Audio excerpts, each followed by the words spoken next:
Bonjour, pour voler un avion, faut pas spécialement être ingénieur, pour le construire peut-être. Donc aujourd'hui, je vais vous parler du réacteur.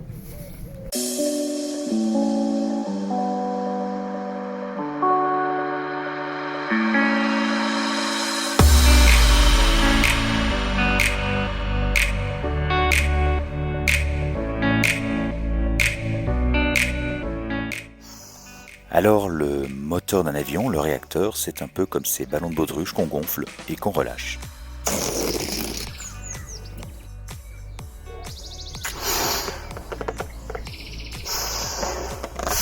Ah là là, pas facile à cadrer tout ça. Bon, voilà ce que ça donnerait en prenant mes crayons.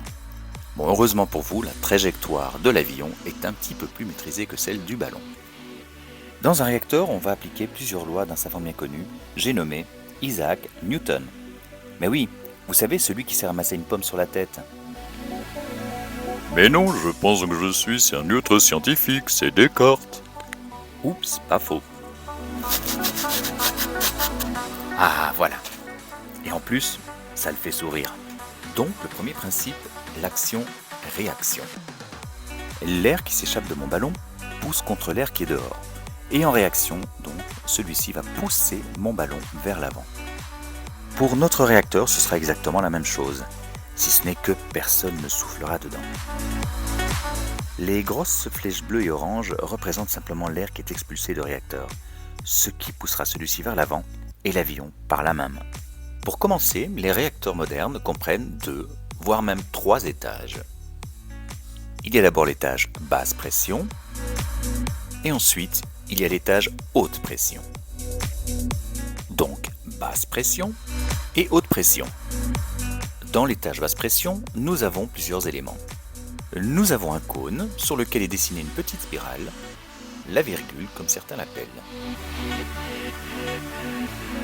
Mais au fait, à quoi elle sert cette virgule ?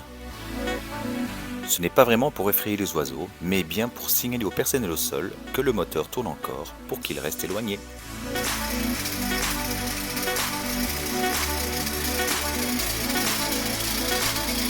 Le cône, quant à lui, permet de réguler la vitesse d'entrée d'air. Il y a aussi une grande hélice qu'on appelle la soufflante. C'est elle qui va pousser une partie de l'air qui fera avancer l'avion. Attaché au même axe, nous avons le compresseur basse pression.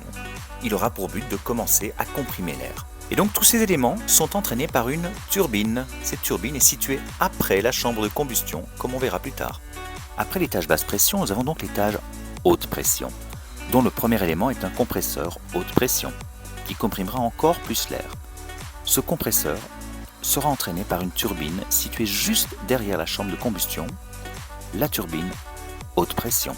La chambre de combustion, justement, celle dont on a tant parlé, eh bien, la voilà. C'est un peu vous qui gonfleriez le ballon en permanence. Maintenant que vous connaissez les différentes parties du réacteur, voyons comment il fonctionne. Notre réacteur reçoit l'air par l'avant et cet air passera au travers de la partie basse pression. De cet air, une petite partie constituera ce qu'on appelle le flux primaire, cette partie de l'air qui passera dans le compresseur basse pression. Le flux secondaire, quant à lui, passera par le fan. Il représentera à peu près 80% de la poussée du réacteur. Cet air sera propulsé directement vers l'extérieur.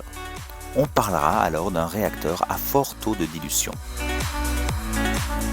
Le flux primaire va donc être comprimé une première fois et continuer sa route vers le compresseur haute pression où il sera comprimé une deuxième fois.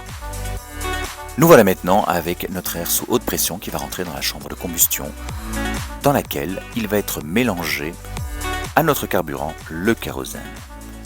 La combustion dans la chambre est continue, un peu comme une chaudière. L'air est donc ensuite propulsé à l'arrière de la chambre de combustion à haute vitesse. Il passera tout d'abord par la turbine haute pression qui entraînera le compresseur haute pression comme on l'a vu précédemment et ensuite la turbine basse pression qui entraînera les éléments basse pression.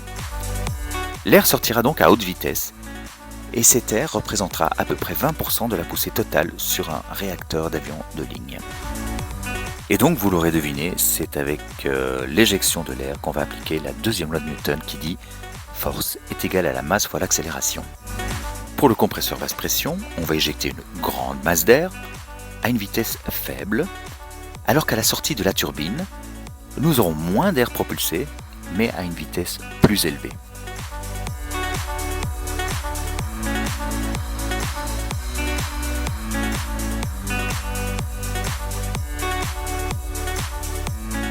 Et voilà, j'espère que ça vous paraîtra un petit peu plus simple maintenant. Merci beaucoup et à bientôt sur nos lignes.